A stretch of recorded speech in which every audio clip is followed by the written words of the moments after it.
Hello, everyone, and welcome to another episode of Line Heat. This is Eric Brown, and I'm here with none other than Chef Jody Adams. You may know her from Top Chef Masters, I believe, season 2. Is that correct? Or Yes. And also as a James Beard award-winning chef, and Twice. and her several restaurants in the Boston area. So we're actually interviewing here at Porto, Right. and we'll get into her story. Key success in the restaurant industry, and whatever else we feel like talking about today. So thanks for having me here in your restaurant. Well, welcome to Porto. It's great to have you. And It's we're beautiful. sort of between two ferns. Yeah, there we are. So I would love to really just understand more about your story. And I understand that food has been a part of your life, sort of growing up, and it's part of I believe your mother cooking and maybe some trips that you've taken. But I really would just like to get into how did an anthropology major really make that transition into working the line and ultimately becoming chef restaurateur in Boston. Not necessarily an easy market to have a lot of success in. Well, thank you. So yeah, I was an anthropology major when I was at Brown, and it wasn't really a transition from anthropology into cooking. Mm-hmm. It was a continuum, Mm-hmm. and going to college was part of the journey. And I had grew up in an academic family. Mm-hmm. My father had several sabbaticals. We lived in England, traveled in Europe. I had an uncle who was an anthropologist, and I spent a summer in Guatemala. I spent a month in Morocco. All of this before I ever went to college. Oh, wow. And I kept finding that I would make my way to kitchens, to markets. You're just knocking on doors, looking inside? No, but I mean, when I was in Morocco, for instance, Mm-hmm. there was a cook, and a Moroccan cook, and I would make my way into the kitchen and hang out and learn how to roll couscous and make a tagine. And when I was in Guatemala, I would make my way into the kitchen and learn how to make tortillas. This way, Yeah, no press. and well, they were little tiny corn tortillas got it. Okay. that we had there, and this is the way you did it. So I loved using my hands. I loved to cook. Nobody was talking about ADD or ADHD at that time. I think that I would have been diagnosed that way. We had no television growing up, so food was central to sharing food around a table, cooking for other people. Christmas time was making as many different kinds of Christmas cookies as possible and sharing them with the neighbors.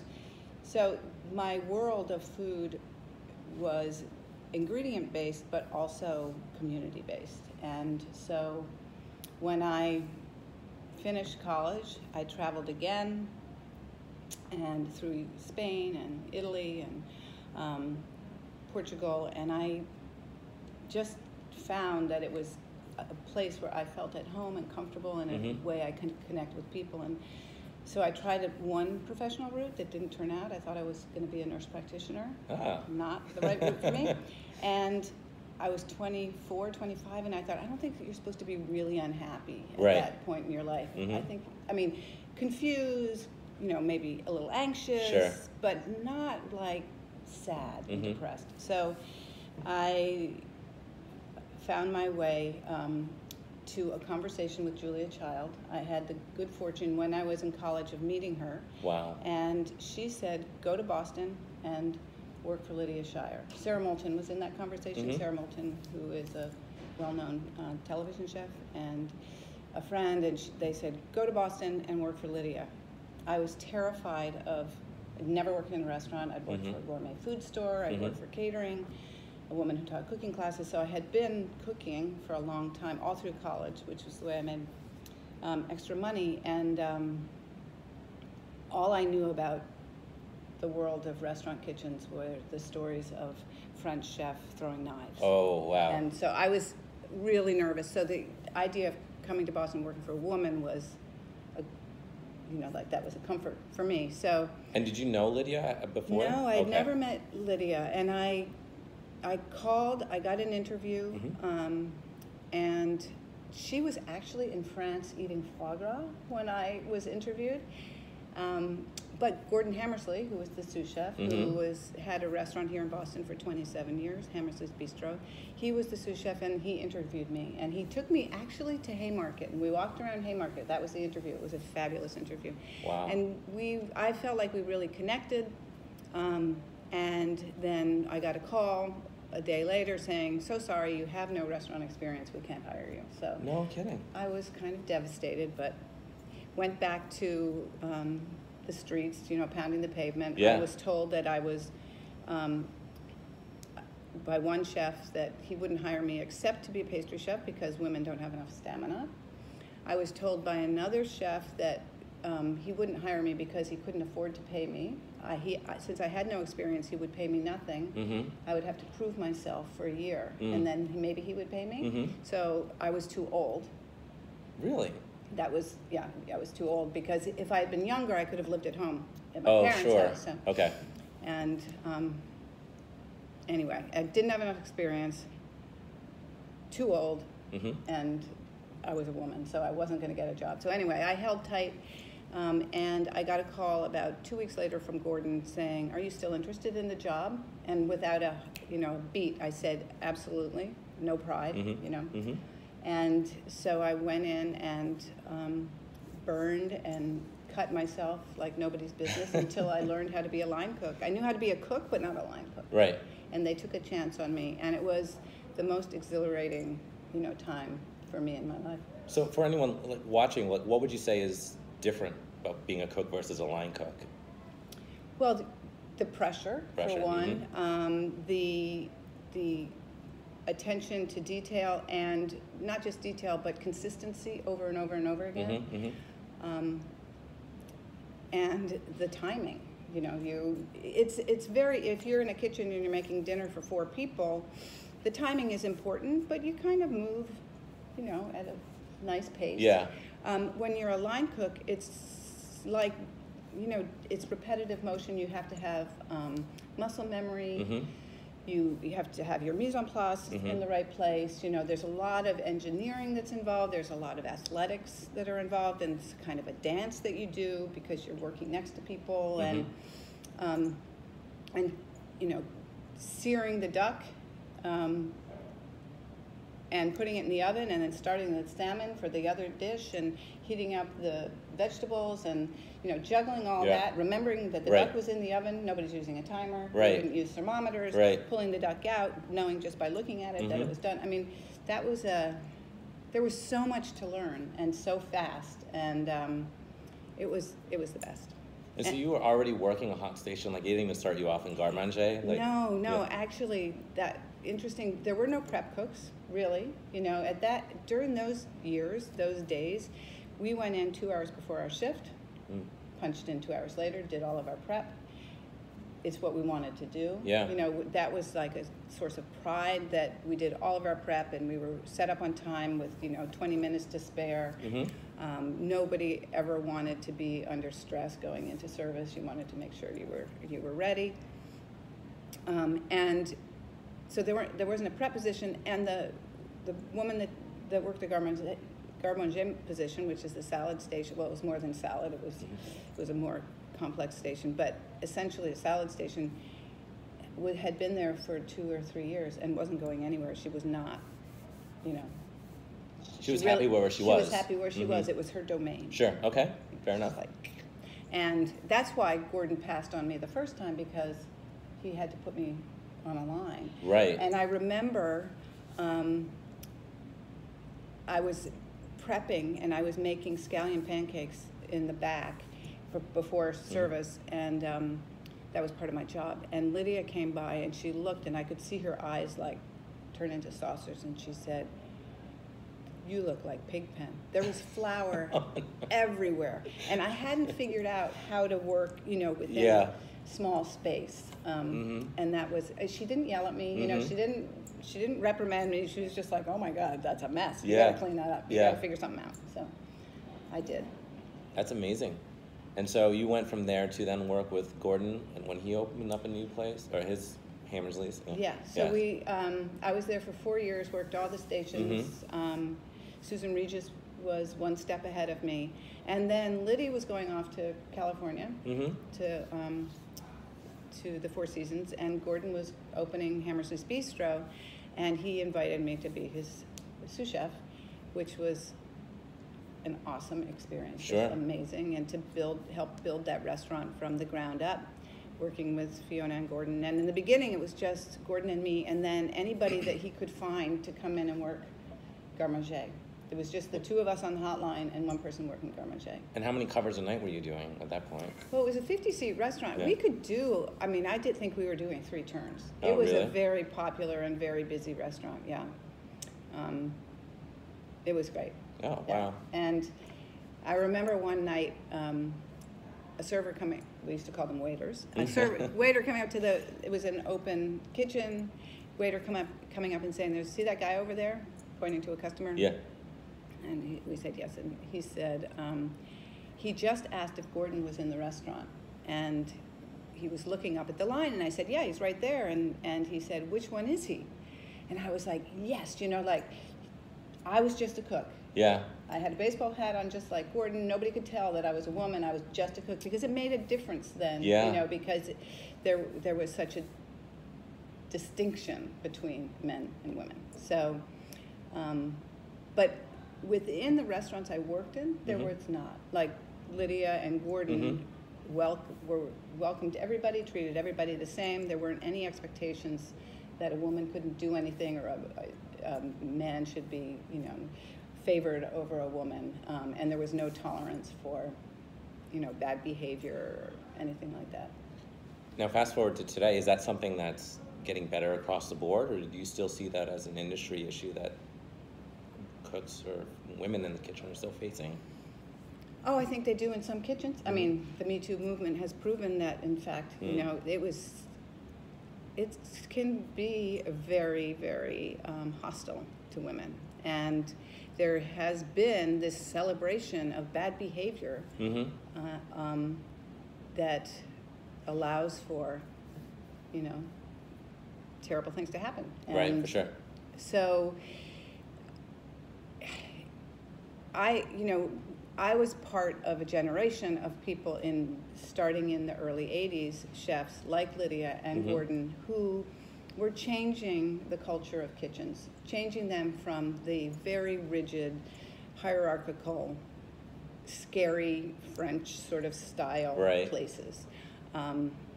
They became places where you could actually have a conversation with a chef about, your chef about something. If you had an issue or a disagreement, they wouldn't yell at you, or I never had my mise en place thrown away, something like that. That wasn't any experience that I ever had. And then there was the great bestseller Kitchen Confidentials, Anthony Bourdain's book, that celebrated that terrible. I mean, I think it really did, and so that kind of behavior continued and continues to this day, I'm sure. Do women have less barriers? I think it depends on who you are, what city you're in, who your community is, what experience you've had, who your mentors are, who your support system is.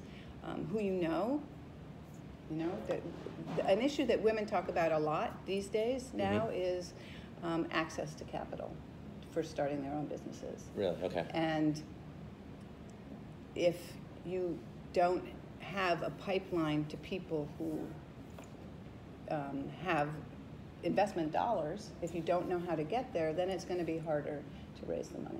So what is challenging about getting to that point? I mean, how do you find these people with deep pockets, essentially? Are they customers that are coming into the restaurant, or is it really just part of, your chef knows that you're ready to make that next step and they have the connection, or a combination of many different factors? Many different factors. Yeah. Everybody does it differently. The way we did it, particularly for trade, was we turned to customers that I knew, and I started by having conversations with them about whether or not they thought that our idea for this restaurant was viable and was something that they thought made sense.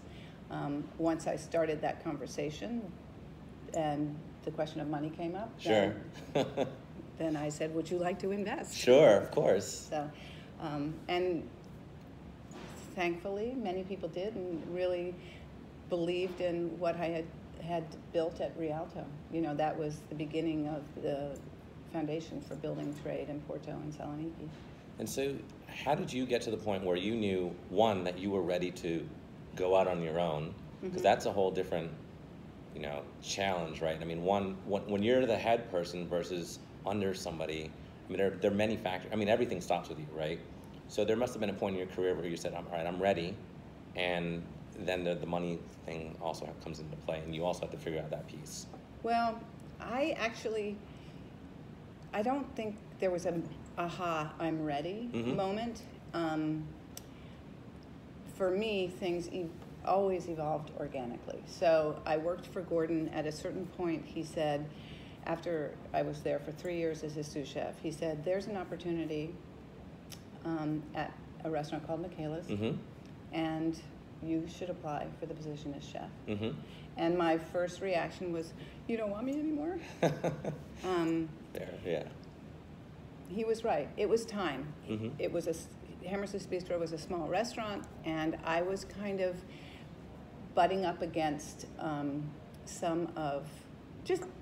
I was getting too big for my britches there, really, frankly, and I think I turned into somewhat of a pain in the neck.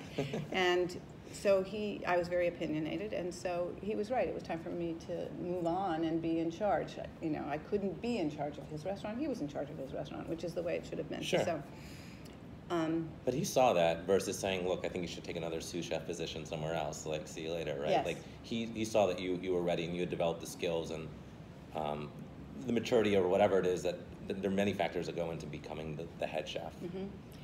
Yes, I mean, he's still, you know, I consider him one of my most important mentors and also a good friend.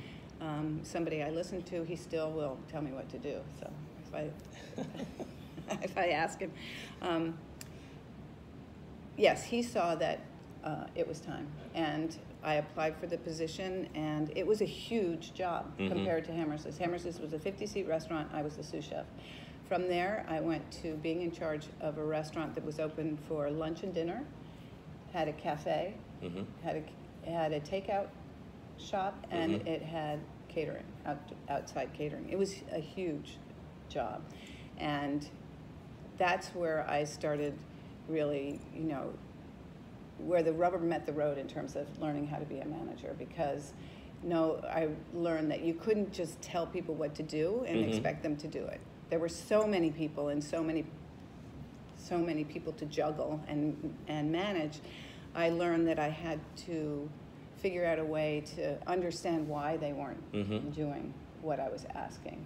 Was it that I wasn't communicating well? Was it that they didn't have the skill set? Was it that they didn't have the time? Was it that I hadn't provided them with the tools that they needed? And starting to look to myself first, and then to look for them. That takes a lot. It's a lot in terms of being able to get that point where you are reflecting, I think, from a maturity standpoint for managers. I think it's a skill that doesn't necessarily come naturally, especially in the industry, if you don't have that model or other people to show you. Because the model is, if somebody's not doing something right and you told them how to do it yesterday and they're still not doing it right, then you just yell at them. Right.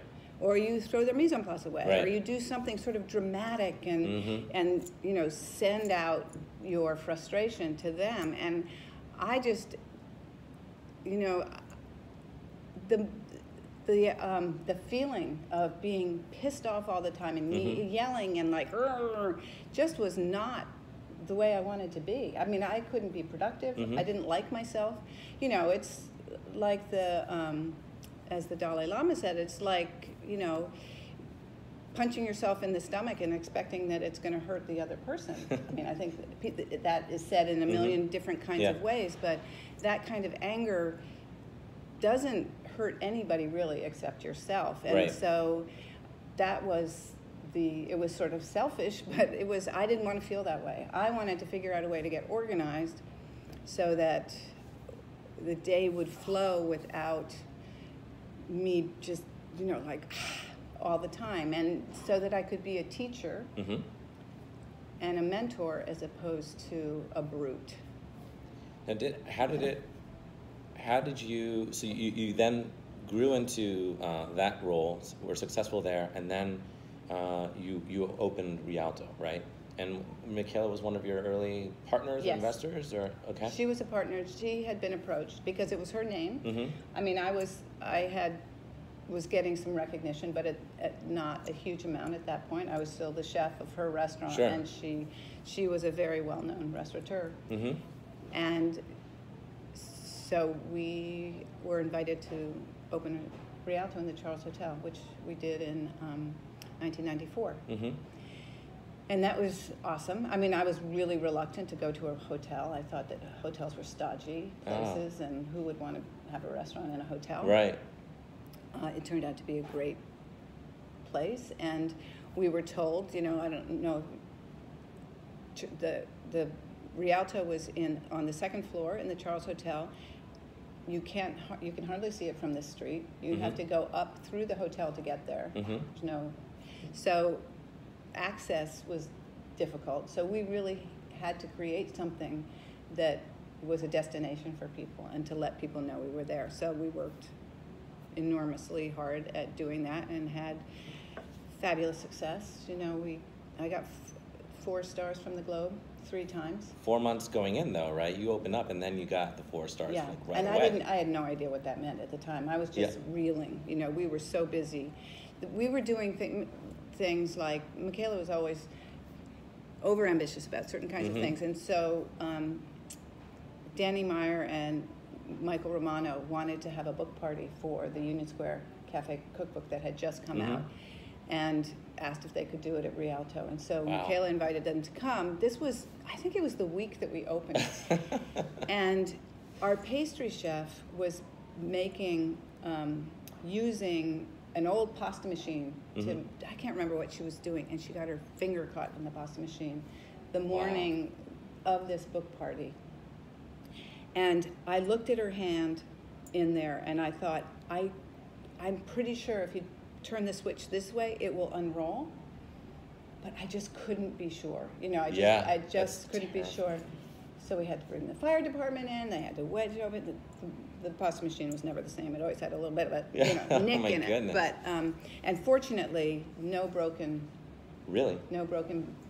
bones, or she was okay. But it was scary. But that was what it was like in the early times at Rialto. We didn't have computers, so all we had a book. We had the book that the reservations were written in, and phone calls would come in, and the manager in charge, if it was a VIP, would just write their name down the side of the book, not attached to any particular table. Yeah. So on any given night, there would be floaters. Like, we had no idea how we were going to get to seat these people. Everybody had their fingers crossed that there would be no shows, and Oh yeah. it was crazy times, but really exciting and a great experience for me. I was able to really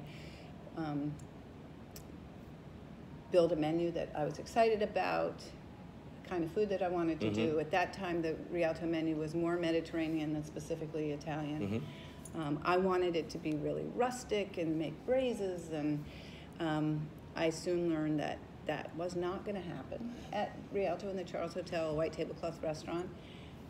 I put, rather than putting prime sirloin on the menu, I used what I thought was marbled choice, and I got a call from Julia Child saying, "Jody, you have to change that meat."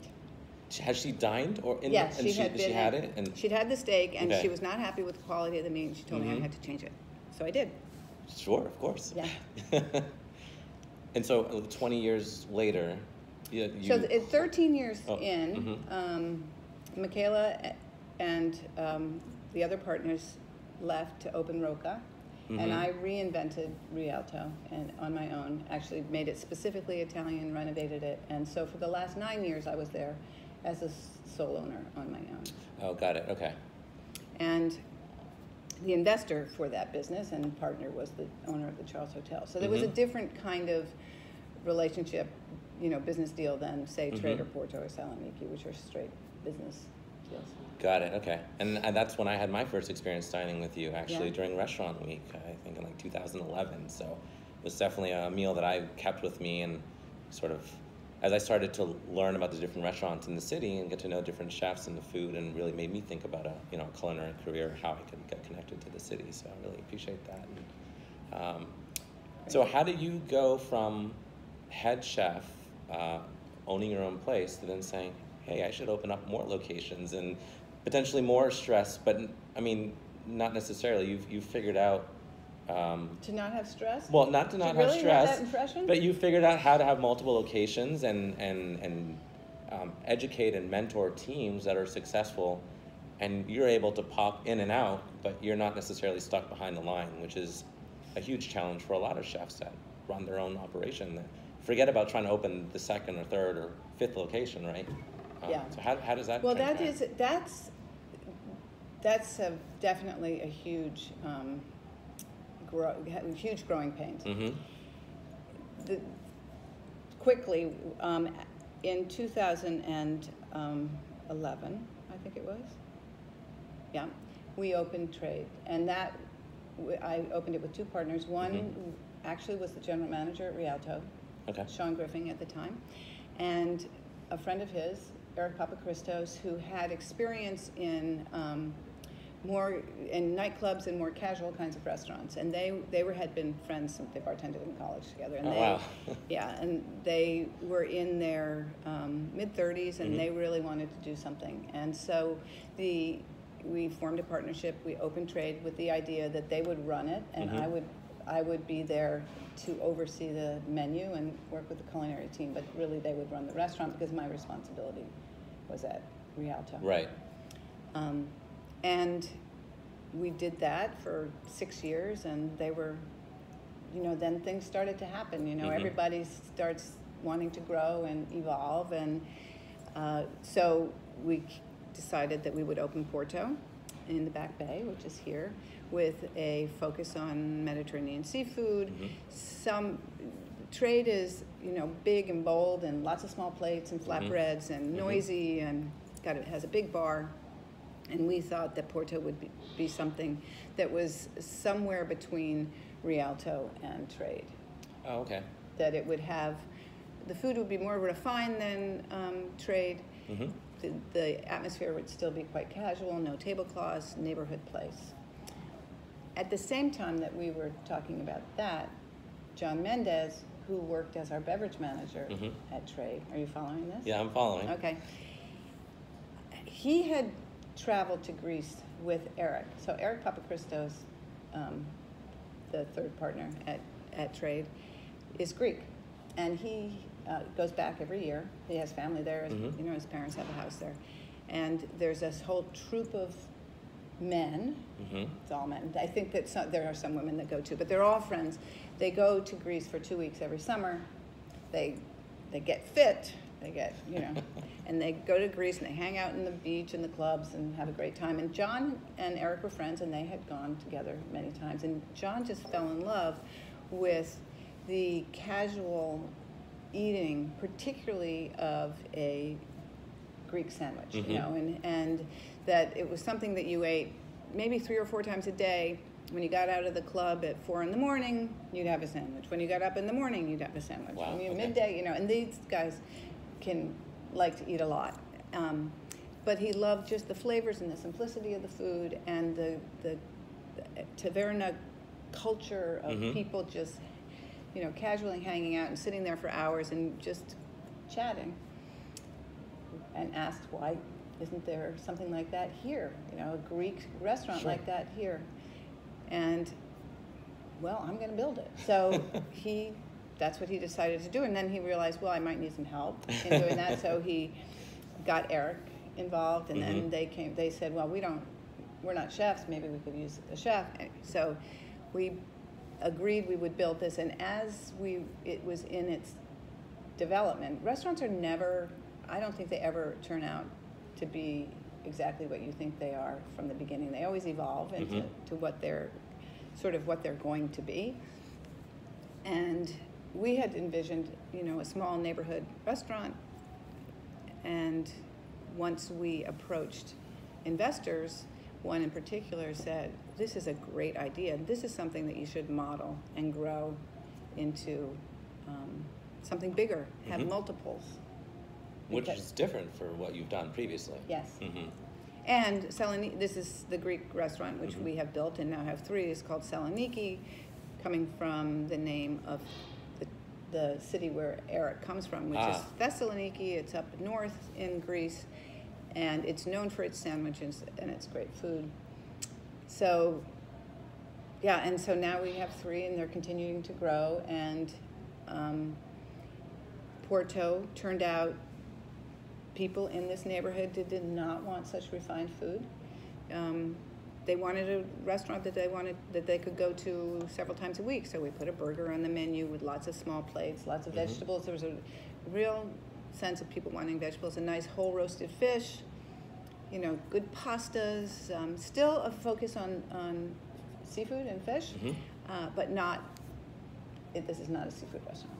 Got it. And so we are now learning how to run these 5 restaurants, because Eric and I are the common denominator, and we have Sean is at Trade in Porto, and John is at the Saloniki. Rialto closed 2.5 years ago, and figuring out what my job is has been a struggle. I think I almost have it down now, but it was hard, because I went from having, a very successful restaurant in Harvard Square where I had an office and I had an assistant and I had a team and I had a community of customers. And it was a whole world for 22 years that I had built and loved, and suddenly was gone. And it was a identity, it was community, it was schedule. What do I do every day? What's my purpose? And you got me at a good time. After 2.5 years, I think I've finally figured it out. And so for the people in the industry that are watching, or anyone that has an interest in maybe becoming a chef or just working in the restaurant industry, one of the things that I heard you talk about was this idea of celebrity, and it's something that I have conversations about on a regular basis with chefs or people that are up and coming in the industry. And it's this idea that, I'm going to go to culinary school potentially, or work my way up if culinary school is not the path. And there's, TV and, this idea that you can put your blog or your book or whatever out there, and people are going to read it, and you're going to become this household name. And that happens to, we probably can't even make a percentage number. It's like tiny, decimal. Tiny. Yeah. But you've done actually the 3 things that I mentioned. You have a blog, you have a successful cookbook, and you've been on TV and Top Chef Masters, right? Like, how have those things evolved? And I'm curious, they're partly marketing, getting your name out there. They're part of what you have to do to be successful. You can't just work behind the line and hope people come necessarily. So how does that idea of celebrity, but not necessarily celebrity, like the marketing aspect of you, the chef, and your food, play into becoming a success versus restaurants that maybe don't see the success that you've seen? Well, it's been an evolution. When I started, I just wanted to cook, and I wanted to cook the best food I could. When I worked for Lydia, that first job I had as a line cook, I learned that you owned every plate that went out. The chef may have their name on. It was Lydia's restaurant. Sure. It was seasons in the Bostonian Hotel. Lydia was the chef, Gordon was the sous chef, and I was just a line cook, and nobody knew who I was. However, I owned that plate, and they used to say to me, every plate should be plated as though you were feeding your mother or your grandmother or somebody that you knew, and somebody that you wanted to do the best for. And so that continued for me, and so I always wanted to do the best. And then I wanted to grow and take responsibility and become a sous chef. I loved that. I loved being a sous chef, and making sure that I was doing everything I could to ensure that Fiona and Gordon's restaurant was successful. And when I was the chef at Michaela's, and I remember there was I'm just remembering that, at Seasons, Seasons was reviewed in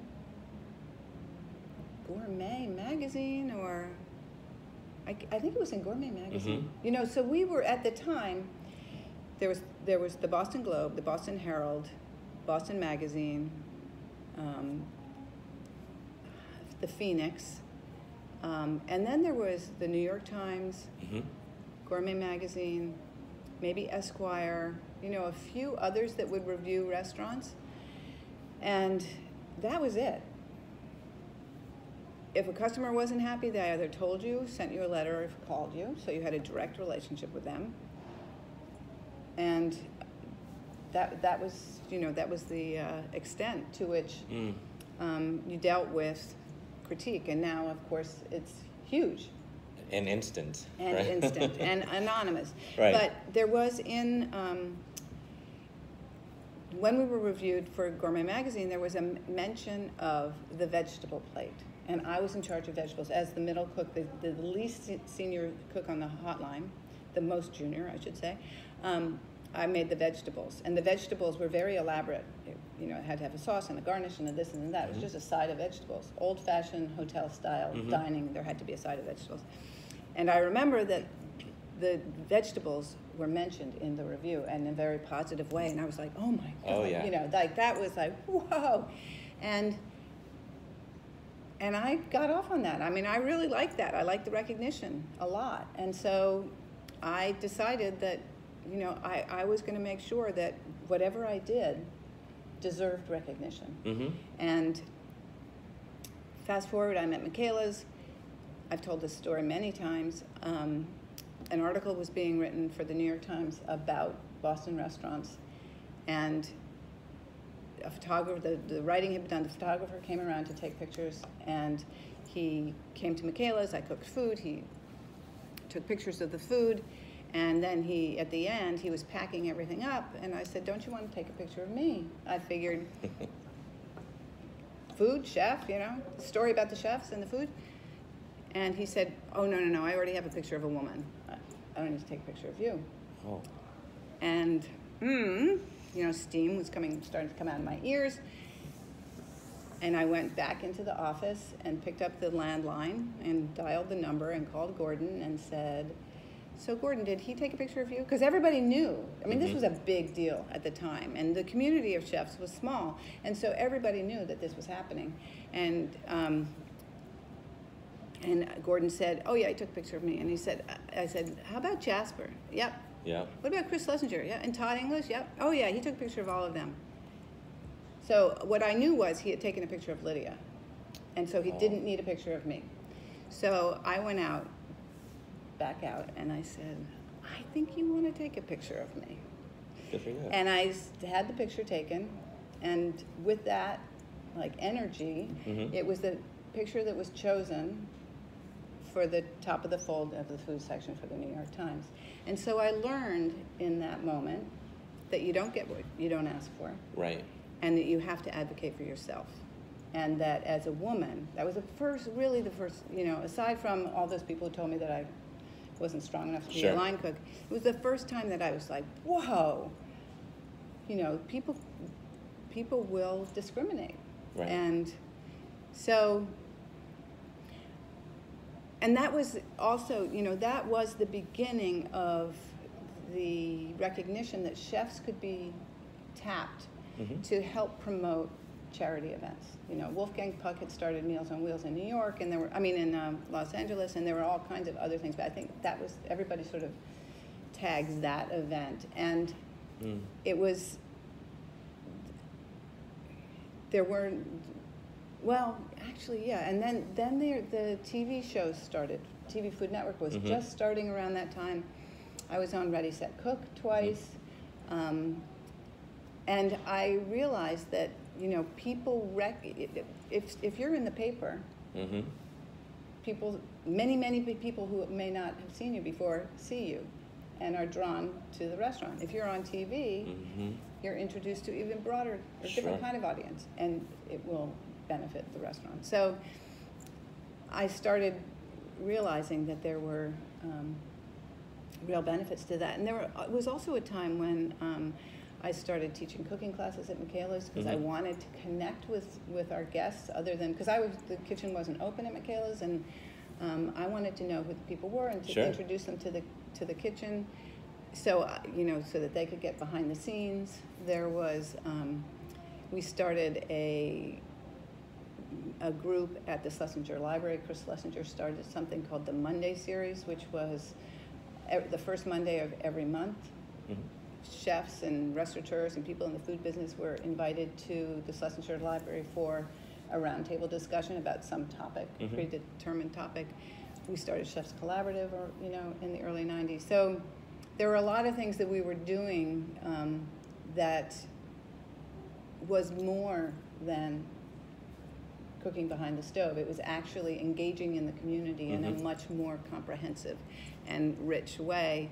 And when the first James Beard Awards happened, I read about it in the paper, in the New York Times. I'd never heard of it. It wasn't really well known. And I thought to myself, this is something I need to know about. This is something that's happening. And so I went the next year. I bought my own ticket and went down to New York by myself and went to the James Beard Awards to see what it was about. That was the year that, for whatever reason, it was decided that the men who were doing the main reception, all the chefs, would wear white jackets and hats, and they were dressed like super white chefs. Yeah, right. Head to toe in their whites, and the women would wear can-can outfits. And no kidding. Yeah, no, it was not good, and you could hear people like inhale when this happened, and so a whole group of women got together and started something called Women Chefs and Restaurateurs, and that was a very powerful organization. So, we didn't suddenly move into a world of celebrity chefs. It started evolving as we were asked to participate, and we started feeling a responsibility. The Chefs Collaborative piece was really about shining the light on farmers, looking at where our food comes from, thinking about a sustainable diet and a sustainable food system, which is still, huge part of the conversation. Right. I was just at a conference at MIT about that. And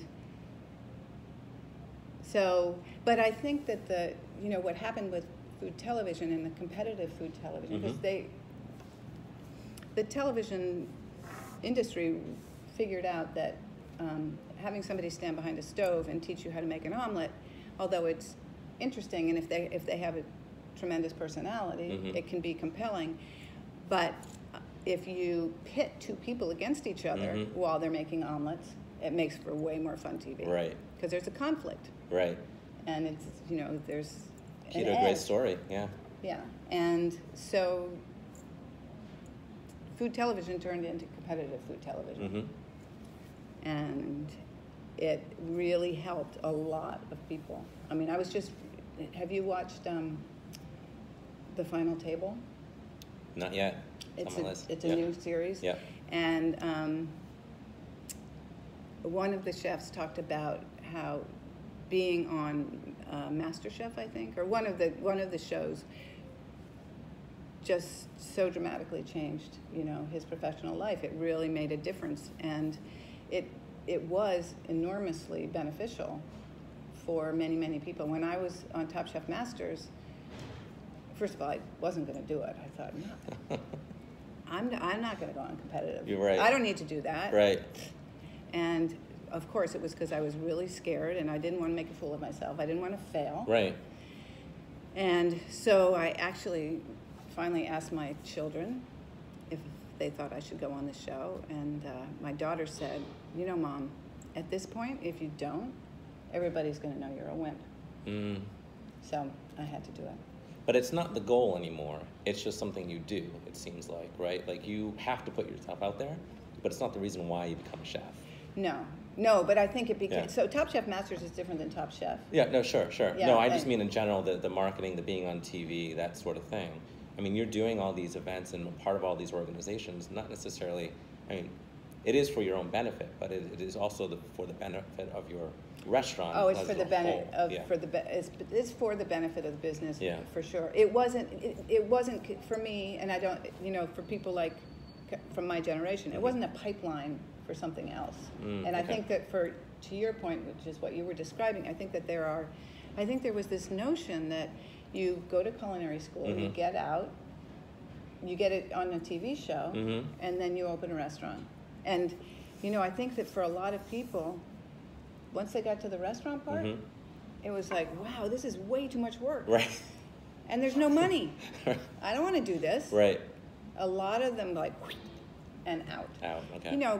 Building a restaurant is like pushing, something uphill forever. And then it goes like that. And you're like, oh my God.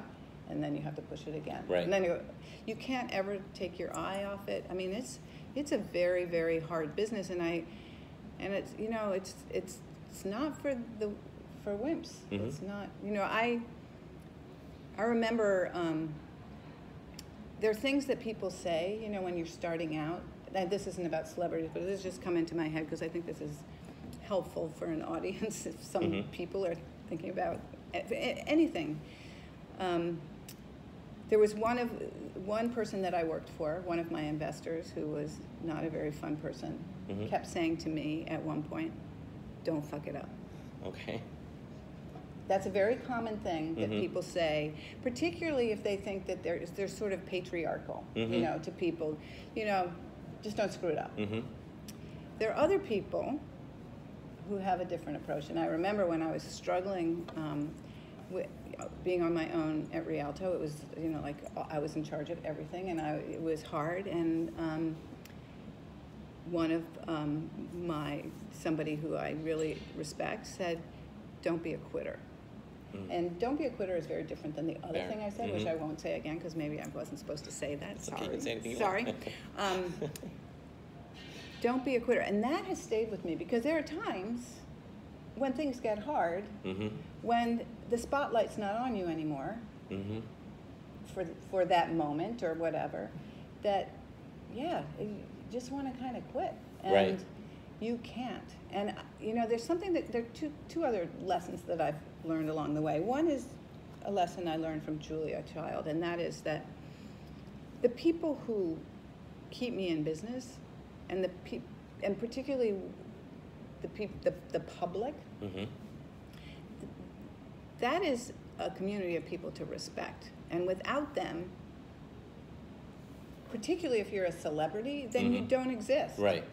Because there's nobody to think of you as a celebrity. Right.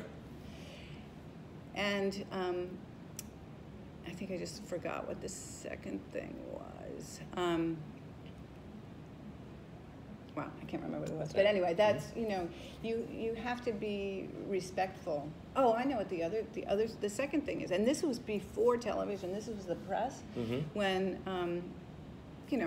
I have boxes full of articles that I was in. Somebody said, "Don't believe your own press. Like, don't believe that that's who you are, because it's not. Because you are only who you are here, not what somebody else writes about. Like, don't get it in your head that you're a celebrity." Yeah. Okay, that takes a lot. Because you're of, only the yep. person that you are. And I think that gets in the way for a lot of people as they start thinking that, if you have a restaurant and you're a chef and you're getting a lot of attention, you're still a chef with a restaurant. That's your job. And Right. if you're not doing that job, and if you're only servicing the celebrity part of it, eventually there's a disconnect. So always being, I still am in my restaurants. I know that connections with people, and whether it's the staff or the customers, is really important. That the celebrity part of it, is like when I was on Top Chef Masters for that year afterwards. Oh my God, it was awesome. I was in this glow. Yeah. People would come in, and I remember a young girl coming up to me and saying, "Are you a genuine celebrity chef?" I guess I am. I guess I am a genuine celebrity chef. So, and after a year, it kind of faded. Right.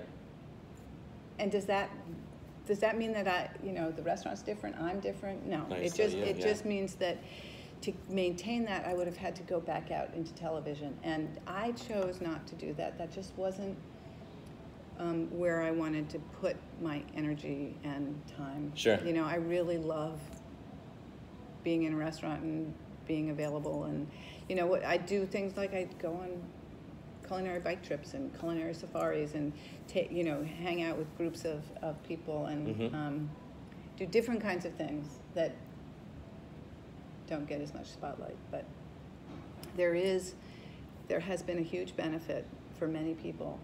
The television has been very beneficial, particularly a certain slice of the population. But you're right. It's only a few. It's only a very few people who are the Thomas Kellers, of the world. Fair enough. It's not like fairy dust was sprinkled on him. Right. You work very hard at it. Well, I appreciate you welcoming into your other home here and having this conversation. I've learned a lot, and I'm sure everyone watching has learned a lot too. So the one thing we didn't talk about was food. Really, about food, because I think that's just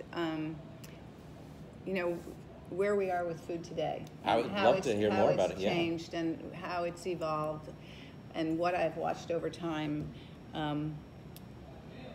When I started, there were hardly any farmers markets. In the early '90s, there were hardly any farmers markets. And Haymarket, I'm sure, was way different back then, right? I mean, I remember. Yeah. It was a little different. When I was younger and walking through there, and you couldn't touch the food. Yeah. Right? It's like, no, this is. No. It was the guys were. Yeah. But people did shop at Haymarket. But who knows where that food came from? Right. I mean, that was pretty. Yeah. Anyway, we started, as I said, with Chefs Collaborative. We started really focusing on supporting farmers, and it was a national effort. Surely, Alice Waters was a huge part of it. That movement. And then wouldn't you say like 15 years ago, people started talking about farm to table. Sure, yeah, definitely. How important farm to table was. Nobody talks about farm to table anymore. Right now, you're saying? Well, Yeah, it's sort of expected, isn't it? It's expected, right. That was an evolution. When people, at that time, people would say, "So, can you talk to us about what you feel about the farm to table movement?" And it was like, really? Like now? And then there was the whole molecular gastronomy, which then people didn't like that word, that phrase, so they turned it into modernist cuisine. Modernist cuisine, which is really a look at the physics and chemistry behind food and manipulation of food and actually processing food rather than cooking food is the way I saw it. And that really piqued everybody's interest for a long time. And if you weren't doing that, you weren't really valid. I remember at that time I would say to my sous chefs, so should we be doing some of this stuff, because I don't know how to do it, and maybe we should bring some of those spherification phones everywhere. Should we be doing that? And they'd say, no, that's not why we're here. Right. That's not what you do, Jody. Don't do it. So I missed that whole. I don't know how to make a phone. I'm sure or a sphere. I don't know how to have it. I did go to El Bulli. Did you? And had an amazing experience there. Yeah, I did. But I was not compelled to come home and try and reproduce all of those things. I think that we're back to, celebrating ingredients. Not in a boring way, but really celebrating ingredients and doing things well. And with a focus on health for the planet and health for the body. So I feel like where I started, as I said, in the 80s and early 90s, is where the focus is today. And that's really encouraging. And I don't think we really have a choice, because we know that our food system is at risk and the future is a little bit scary. So. Now, when you say that, are you talking about the food system in the U.S., or do you mean globally, like some of these changes that we were just talking about? Like, how do you view that this is more a U.S. thing, the evolution, or are other countries, have they gone through everything was a sphere and foam, and now it's not so much anymore? I don't know. I think in Spain they still do spheres and foams. Okay. No, and don't get me wrong. There is a really important place for, always pushing the envelope. And whether it's music or art or fashion, design, food. We want that to be happening all the time. I think that I around the world, I think there are all kinds of things that are happening. I think that the food that's getting the attention, the best restaurant in the world now is Noma, right? Noma it's about working with whatever you can find on the ground. It's as close to the earth as you can get. Right. And doing really interesting things with those ingredients. Really looking at sustainability, eating moss and fungus and bugs and things like that. And I think that there are places like MIT and Harvard, they got really interested in food because of, this is my own thinking, but sure. So maybe somebody might challenge this, but it seems to me that places like MIT and Harvard and other universities as well got very interested in food because, in a way that they never had been before, through the work of people like Fran Adria, because he was approaching food from a scientific point of view. So the scientists got really interested in it, and now the food is viewed in a different way than maybe it would have by scientists, not just as something that you put in your body, but actually that there are all kinds of other factors that play a role. So for instance, the conference where I was earlier this week, earlier this week, was a conference between the Media Lab at MIT and the James Beard Foundation. The James Beard Foundation is working with, organizations like the Media Lab to working collaboratively to come up with solutions for the question of what is the future of food. And it's really fascinating too.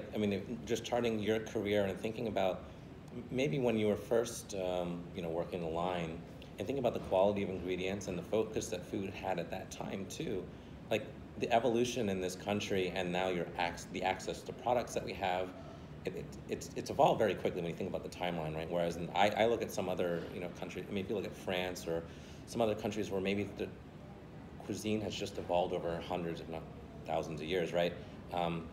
They had the idea for farm to table, like that was just the norm, right? And so here it's like, oh, we didn't have this food, and now we got to grow it, and now we got to figure it all out, and it was all this learning and all this movement in the industry, and now I think what you're saying is it's sort of gone back to, let's get back to some of the basics and think about our food system, and not just because you can get an ingredient and fly thousands of miles across the world, like that you should have it on your menu. Yeah. And focus on the local farmers and what they're producing and the seasonality and that sort of thing. But also on the question of quality food is not going to be dependent, globally is not going to be dependent on small local farmers. There has to be another solution. It's a bigger solution than that. However, the quality of food, the quality of flavor, is part of the discussion now in a way that it might not have been had these other things not happened. Right. Well, it's a fun time to be part of all this, isn't it? It is. It's exciting. So, thank you so much. This was really fun. I really enjoyed it. And he's a great guy. Thank you. Well, I definitely recommend anyone that's in the Boston area, definitely check out one of your restaurants. There's definitely something to satisfy every palate for sure. So That's for sure. All Mediterranean, all Yep. yummy, all fresh. all good for you, right? Yeah. Healthy, of course. It's Mediterranean. It's healthy. A lot of olive oil.